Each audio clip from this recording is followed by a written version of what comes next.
Hi everyone, my name's Bill Letson. I'm a retired firefighter living on the Central Coast of California. Back in 1994, while on duty, I had a near-death experience that changed everything for me. It was intense, but at the time, I couldn't really talk about it. There wasn't anywhere to go for answers, so I kept it to myself for 15 or 16 years.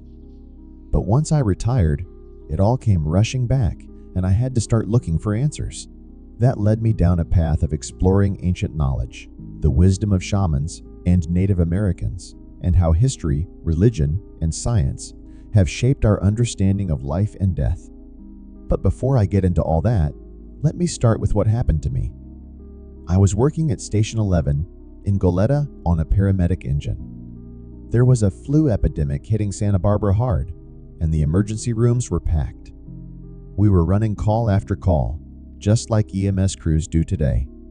One call took us to a woman who was completely shut in her room, suffering badly.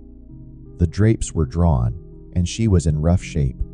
As a paramedic, I jumped into action, climbed across her to get an oxygen mask on, and just as I adjusted it, she exhaled. I inhaled, and I felt it go straight into my system.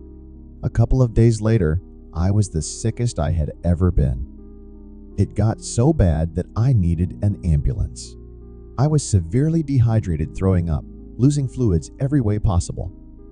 I looked in the mirror and barely recognized myself. My heart was racing at 150 beats per minute, and when I checked my pulse at my wrist, I couldn't find it. My blood pressure had dropped dangerously low. I called my family, and my niece dialed 911. Santa Barbara County Fire arrived, started eaves, and rushed me code 3 to the hospital in Santa Maria. The hospital was overwhelmed with people suffering from the same thing. The doctor in charge was prescribing the same treatment for everyone, something for pain, something for nausea. After about half an hour and a couple of IV bags, I actually felt like I could go home and recover there. But the nurse told me no, that these were the standing orders for everyone. So, being a good sport, I went along with it. She pushed the medication, a synthetic morphine, and an anti-nausea drug all at once. My wife later told me my eyes rolled back, and I fell straight back onto the bed. The medical team panicked. They hit me with Narcan a couple of times, the drug used to reverse opioid overdoses, started more IVs, and put me in a head-down position. My blood pressure had plummeted to 40/0. I was gone. They moved me to intensive care, and I spent the night there.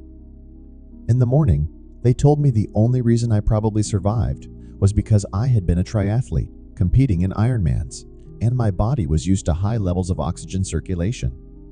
That night, while I was unconscious, I left my body. And it was incredible. It felt like stepping out of a hot, stuffy closet into a vast, open world. I found myself surrounded by these giant, colorful, glowing orbs. They were alive, radiating love and warmth. People call them orbs, but they felt more like beings. I wasn't in my human form anymore. I was this expanded, energetic cloud, and it felt amazing, like pure bliss flowing through me. I was soaring through this space, and all I could think was, how did I forget who I really am? How did I ever believe I was just that guy down there? It was like waking up from a dream and realizing everything I thought was real wasn't. As I moved through this space, I suddenly landed in a solid place. It was a room with indirect lighting, tables, and strange equipment. In front of me were 3 short, robed figures with hoods. They had bright eyes and huge smiles, and they were laughing like they knew me. They started asking me questions, and one turned to the others and said, "He doesn't remember us." They all giggled, and I was like, wait, I kind of do, but not really. Then I saw another figure, a tall, wispy being who seemed to be in charge. He looked almost like he was made of mist or vapor, moving like someone underwater. He had the most loving presence I'd ever felt.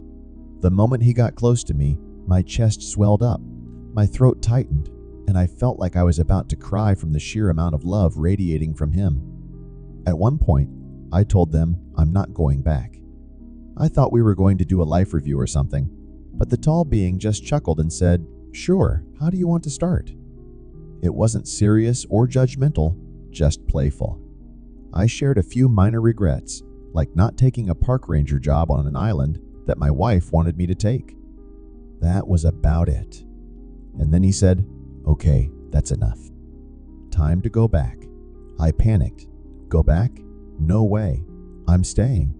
But he just smiled and said, "Nope, you've got things to do." Just like that, the three little guys disappeared, and the whole place started dissolving.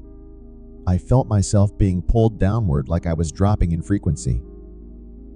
As I got closer to my body, I passed through a place that was dark and lonely. It was unsettling, and for years, I didn't want to admit how scary it was. But I think people should know it's real, and we don't want to linger there. Then, I was back in my body. When I woke up, I was hooked up to all kinds of equipment. I kept drifting in and out, watching my blood pressure slowly climb. A nurse saw me awake and said, "Oh my God, you're back. I need to get the doctor."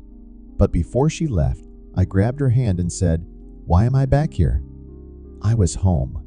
I was with my best friends. How did I end up back here? She smiled and said, "Honey, you were in escrow, but you fell out. Now you're back, and you'll have to get over it." For the next few days, I was deeply sad. Not clinically depressed, just sad. Because I knew that feeling, that place, would fade. I told everyone I could, there is absolutely nothing to fear about death. It's the biggest upgrade you'll ever get. When people came to me after losing a loved one, I told them the same thing. Nobody dies. We just step out of the physical and go home. What really blew my mind was that even after leaving my body, I was still me. Same personality, same sense of humor, same thoughts, just in a different form. That realization changed everything for me. We've never lost anyone. They're all right here, just in a different frequency. After I started sharing my story, I got a warning, just a subtle one.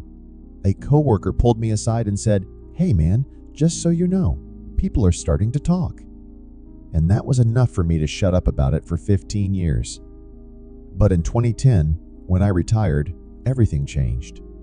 And that's where the real journey began.